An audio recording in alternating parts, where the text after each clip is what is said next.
de los más grandes cuentos que se conocen es el de la rubia de Kennedy, que incluso dio origen a una película. La verdad es que hay testigos, hay personas que dicen haberla visto.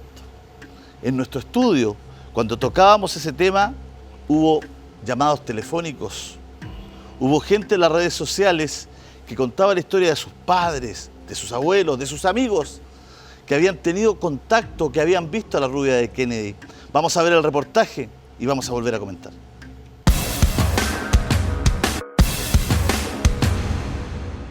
A continuación, cierto, pero inexplicable. Hoy la avenida Kennedy es una de las más transitadas de nuestra capital. Una vía de alta velocidad y gran flujo automotriz, pero a fines de los 70 era más bien el escenario de una increíble historia. Que hablaba del fantasma de una mujer rubia, vestida de blanco, que se aparecía a los automovilistas y taxistas que por allí circulaban de noche. Salió en los diarios esta información y me pareció fascinante encontrarme con esta rubia, pero nunca la encontré. Aunque para otros... Y esta dama me dice, por favor, no corra. Y ahí la miré para atrás. Miré y no vi a nadie. Inspiró una película.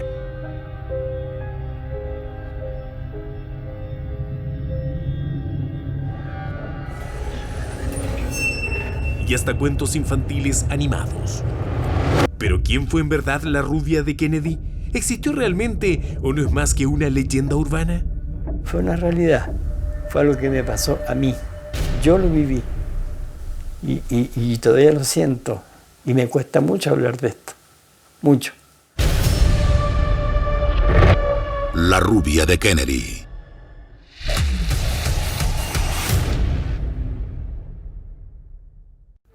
Estas imágenes son parte de la película La rubia de Kennedy, que en octubre de 1995 vio la luz. La rubia de Kennedy en televisión. Taxista profesional. Si bien Sebastián Dam y Sandra Ryan fueron los protagonistas, la cándida figura de Carolina Fadich fue la que quedó grabada en el inconsciente colectivo. No, fue una experiencia increíble, mi primera película en realidad. Y como película no era muy buena, pero todo el contexto y todo lo demás fue fantástico. Escribirla y investigar un poco sobre esta chica, falsificar el mito y todo este cuento. Arnaldo Balsecchi es el creador de la película, que comenzó a escribir basado en hechos reales que la prensa de la época publicaba. Y pasaba por la Kennedy para ir a mi casa. Y salió en los diarios esta información y me pareció fascinante encontrarme con esta rubia, pero nunca la encontré. Cuando leí que un carabinero fue un señor diciendo, apareció una mujer, subió al auto, desapareció.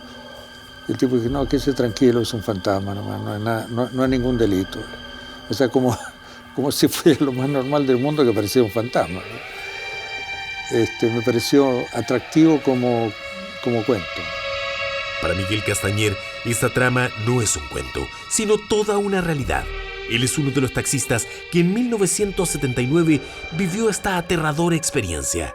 A casi 40 años, decide romper su silencio y enfrentó las cámaras de la hermandad para contar su verdad. Porque no me gusta recordarlo. Es algo muy mío, es algo que me pasó a mí. Y yo sé que es verdad. Para el resto de la gente no. El resto de la gente así, este es un mentiroso, es un farsante, y esto es realmente lo que me pasó. Recuerda que era de noche, no precisa la hora exacta, cuando dejó a un pasajero en la esquina de Américo Vespucio y Avenida Kennedy. Y como el sector en esos años era más bien solitario, El asunto que doblo y me tiro por Kennedy hacia arriba, y unos 50, 80 metros más o menos lo calculo, alguien me hace parar, una dama que vestía un abrigo de piel. El rostro no se lo vi porque uno ve figura más que nada cuando trabaja, o sea, y se subió. recuerda que tuvo una escueta comunicación. Me dice, derecho por favor. Ya, pues yo, partía despacio pero después fuerte porque es una parte donde no hay nadie.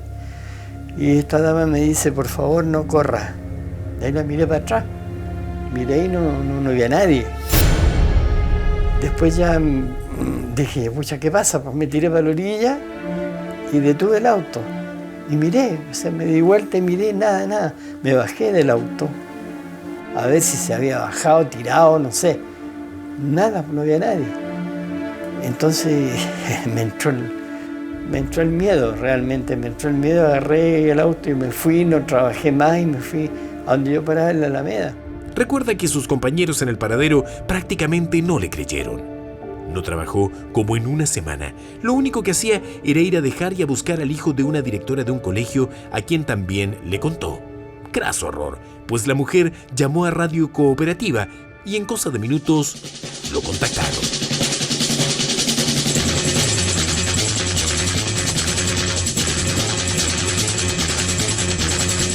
Al rato me dice que tenía teléfono en el colegio. Atendí y era de Radio Cooperativa. Entonces me preguntan, ¿usted le pasó esto? Sí, les conté, les relaté lo mismo que acabo de contar. Y a los ratos largan un extra en Radio Cooperativa. Con la misma cuestión que había contado. Chuta, y allá como que empezó a molestarme. Claro, pues al día siguiente estaba en la portada de los diarios y hasta fue sometido a un detector de mentiras. Me pusieron un aparato que se llama polígrafo, algo por ahí. Ya, ahí yo conté, relaté y vieron que era verdad lo que yo estaba diciendo, porque el asunto ese creo que decía que era verdad. El director de la película La rubia de Kennedy, Arnaldo Balsecchi, no piensa lo mismo. No creo que sea real.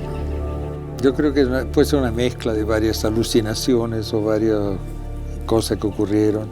Se habló mucho de que podía ser hasta una maniobra del gobierno para distraer de un problema que había en ese momento y llamar la atención por otra cosa, del Jumbo que estaba recién inaugurado y que estaban haciendo como una publicidad de un experimento de la Universidad Católica, creo, de psicología o lo que fuera, y de que había muerto una chica en esa circunstancia que aparecía como fantasma. La prensa de la época informaba que el supuesto fantasma que aparecía en la Kennedy podría corresponder a una ex trabajadora de la Corporación de la Madera llamada Marta Infante, quien el año anterior, 1978, había muerto en un accidente de tránsito cuando regresaba a casa con su pareja en la esquina de Jerónimo de Alderete. Revisamos todo el obituario correspondiente a ese año y no encontramos nada, menos un accidente de esas características en los diarios de ese año. Y es más, contactados telefónicamente con la Corporación de la Madera Corma, ratificaron que allí sí trabajó Marta Infante, pero en vez de morir en un accidente en 1978, como cuenta la historia, ella habría fallecido de una enfermedad, pero hace solo 10 años. Lo que hice yo fue mezclar un poco la mitología chilota con este mito y con la publicidad. Era un poco un triángulo perverso. Pero ese año el cine chileno en esa época era un poquito distinto a como es ahora. Cuando Miguel Castañer vio su vivencia en el cine, se indignó. Allí había parte de su testimonio, pero en un contexto absolutamente cambiado. Jamás olvidó esa noche, y menos a esa misteriosa mujer que subió a su taxi.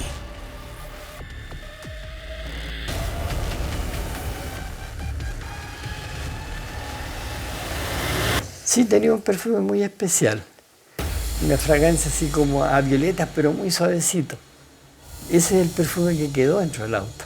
Nunca más he sentido una fragancia parecida a esa. Recuerdos grabados en cada uno de sus sentidos. No, una voz muy suave. O sea, se puede decir que una voz tierna. No corra, por favor. O sea, así como pidiéndome que por favor no corriera. O sea, siempre está en mi pensamiento, pero está para mí. Es algo muy especial, es algo muy mío. A lo mejor la vieron. O vieron algo parecido. O entraron en una especie de cosa colectiva, de creer que la vieron. Y entonces se crea como una especie de mentira colectiva. Para que me creas, te digo, yo la vi. Sube a mi auto y desapareció en la esquina de no sé dónde. Y es todo mentira. Lamentablemente. Pero ¿cómo una supuesta mentira, como la cataloga Arnaldo Balsecchi, puede influir tanto en una persona? ¿Te ha vuelto a pasar por la Kennedy? No. Y si me tocara pasar, trataría de evitar eso pasar. porque trae esos recuerdos y uno queda medio... Son muchos años, pero la experiencia de haber sufrido eso es tremenda. A lo mejor puede ser que me haya prevenido de que me iba a pasar algo, a lo mejor, y me ha salvado la vida durante 30 años, a lo mejor. Esta misma historia se conoce en otras latitudes. Cerca de Arica está la novia de Azapa. En Portugal se le conoce como la chica de la curva y en Estados Unidos la chica de la graduación. Es más, basta ver el libro del destacado escritor Jan Harold Brumwald, donde se habla de esta y otras leyendas urbanas. ¿Mito o realidad? Mito total. Gran mito, un gran mito. Realidad. Llámese como se llame. Rubia de Kennedy o póngale el nombre que usted le ponga, fue una realidad. Fue algo que me pasó a mí. Yo lo viví.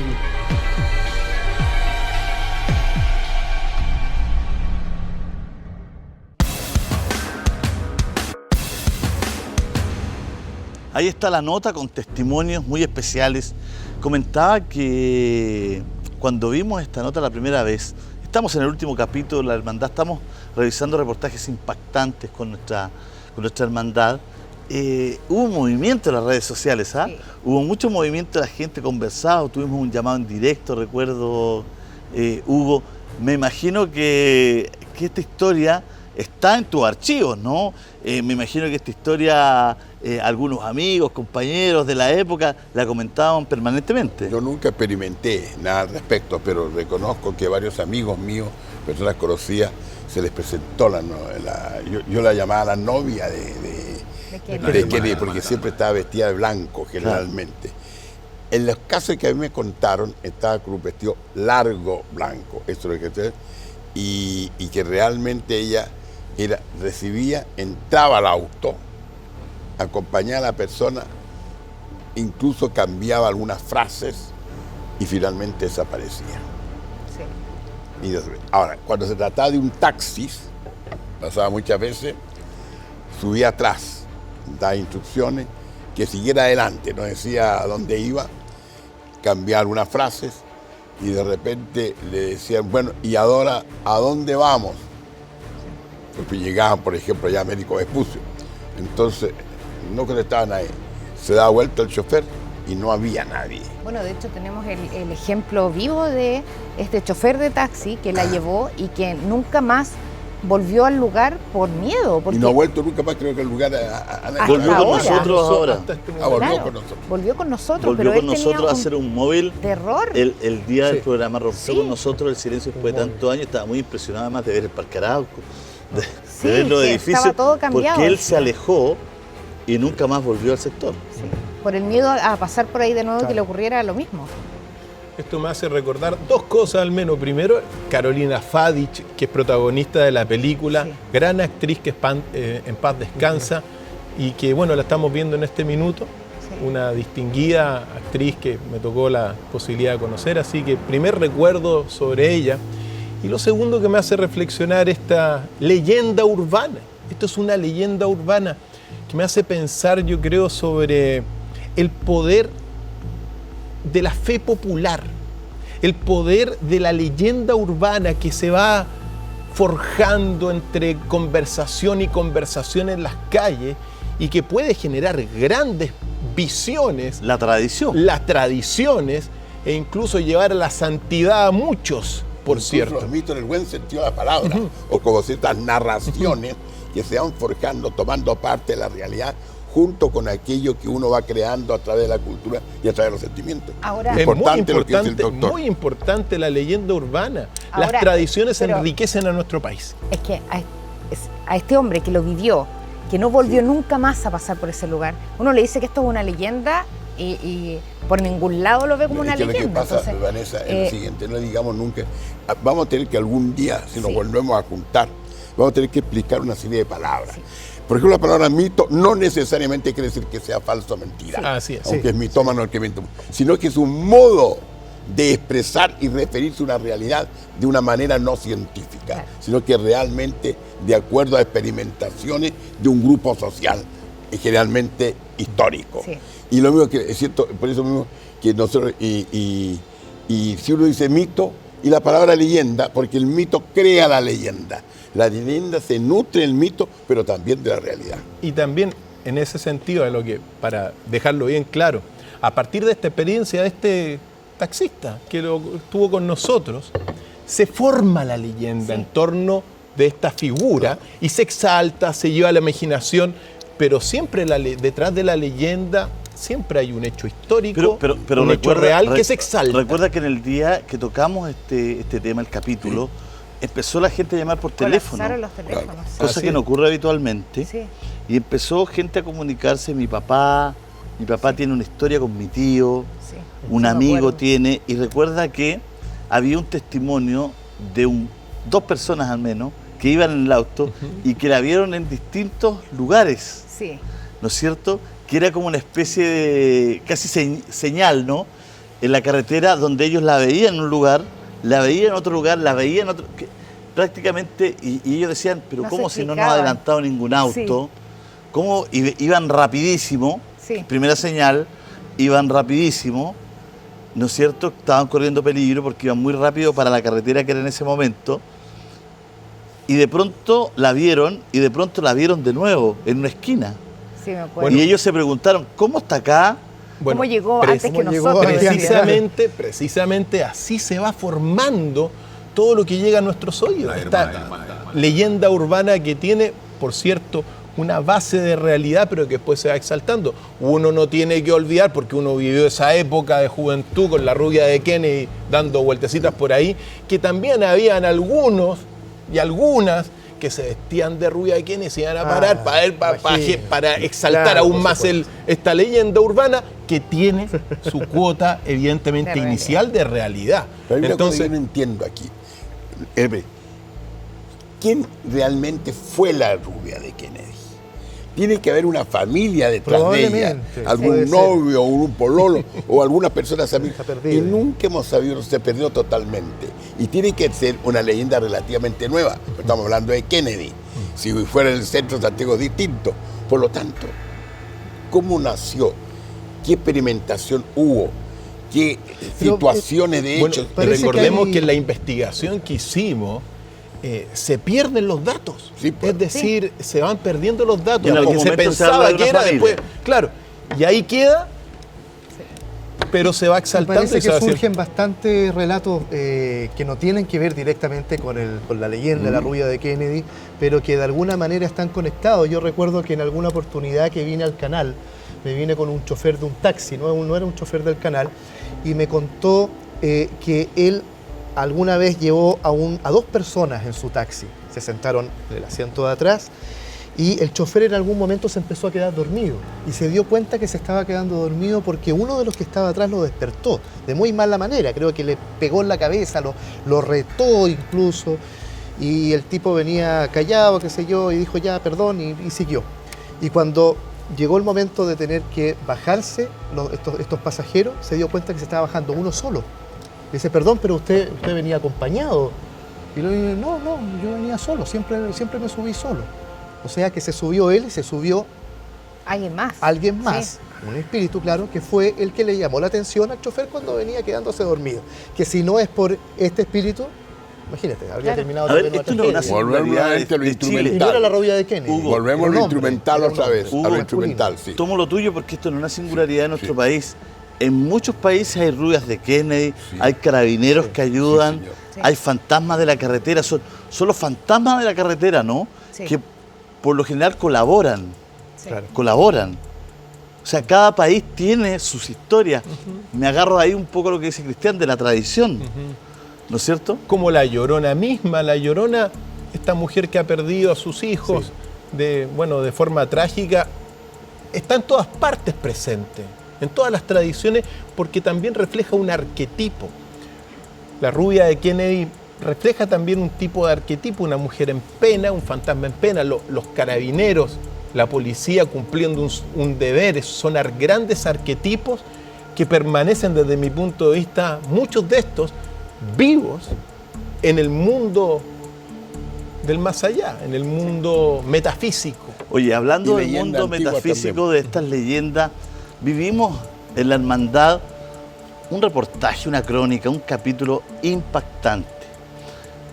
Fue cuando partió la hermandad. Hace tantos meses ya, hace tantos capítulos que usted nos acompaña.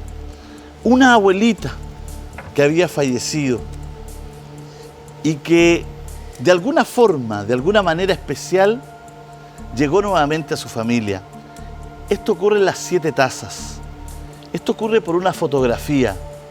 Vanessa Daroch fue al lugar. Vanessa Daroch encontró respuestas. Este es el reportaje. Volvemos a comentar.